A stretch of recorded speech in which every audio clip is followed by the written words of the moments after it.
Statistical jargon used in psychology. P refers to the probability that the difference you see between two groups of introverts and extroverts, say, or males and females, could have occurred by chance as a general rule. Psychologists report a difference between two groups as significant if the probability that it could have occurred by chance is 1 in 20 or less.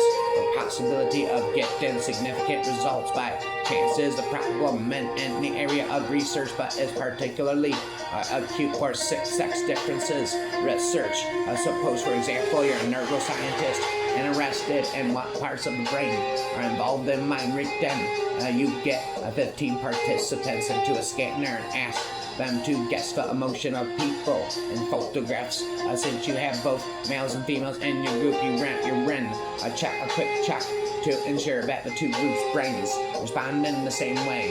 They do. What do you do next? Most likely you publish your results without mentioning gender at all in your report, except to note the number of male and female participants. What you don't do is publish your findings with the title "No Sex Differences in Neural Circuitry Involved in Understanding Others' Minds." This is perfectly reasonable.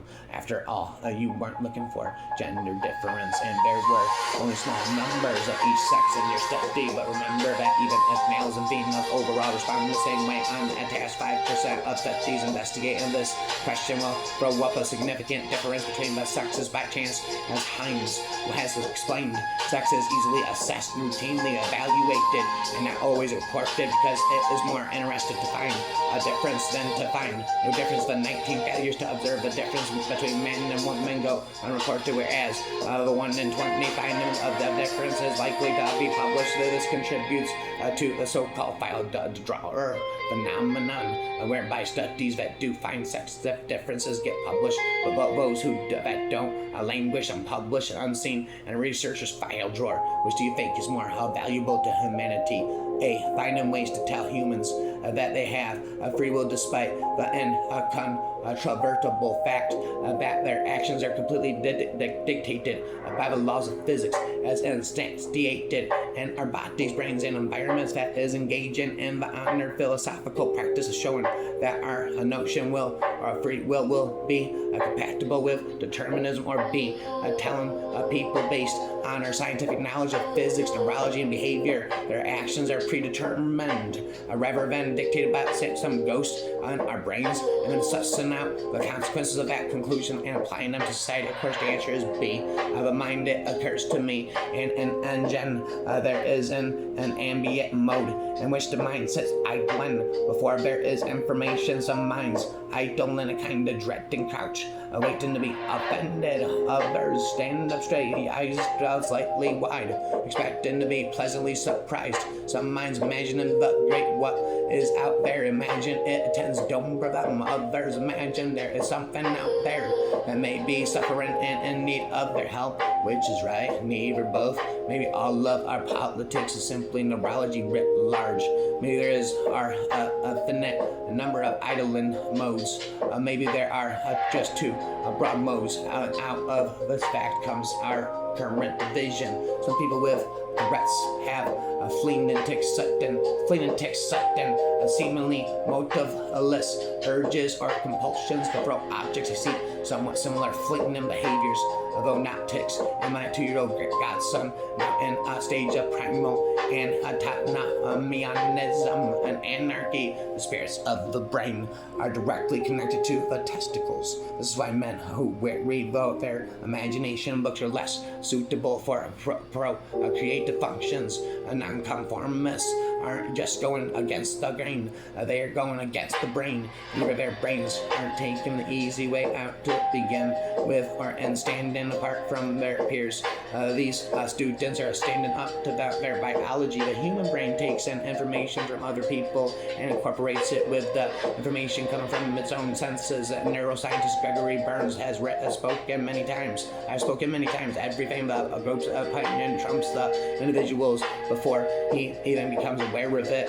The human brain is the most astonishing trans-dimensional engineering of Mother Nature. From outside, it's just a 3-pound lump of goop, but inside of the very fabric of space-time bursts into existence. We stretch time when we suffer, we compress time when we're joyful, we expand space and empathy, we collapse a distance through memory, we invent gods when we feel hopeless, we invent weapons when we're scared, we invent poetry when we're scared, we invent poetry when we're inspired, we invent politics when we want control. In short, the human brain is bigger on the inside than the outside.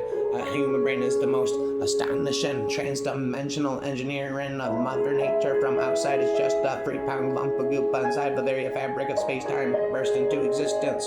Neuroscience is poetry. The brain is bigger on the inside than the outside. Neuroscience done honestly dissolves but self. I was born of ash, I lived as electricity, I'll end in ash, and someone somewhere will carry me insanity. Electric shock treatment is paradigmatic of the interventions of institutional psychiatry based on force of and fraud and justified by medical necessity. The prime purpose of psychiatric treatments, whether utilizing drugs, electricity, surgery, or confinement, especially if imposed on unconsenting clients, is to authenticate the subject as a patient, the psychiatrist as a doctor, and the intervention as a form of treatment. The cost of this fictionalization runs high. It requires the sacrifice of the patient as a person, of the psychiatrist as a critical thinker, a moral agent, and of the legal system as a protector of the citizen from the abuse of state power. Psychiatry is a state religion philosophically bankrupt, built on the outdated premises of the dualism. Psychiatrists themselves are corrupt and confused. They set an example of suicide for their followers, sell to the highest bidder, and are course suppressed dissent and individuality in corporations and on campuses, and wield the weapon of stigmatization with utter disregard for individual rights and freedoms. The nervous system dictates what the soul attracts into her life. If your neurons are destroyed, you won't know where you are and what you want or where you want to go. Neurons are the prophets of reality. Consciousness is the scripture. Sometimes I don't know if it's my eyes, my memory, or both. I am thy forever. A love song, neurologist. They resist.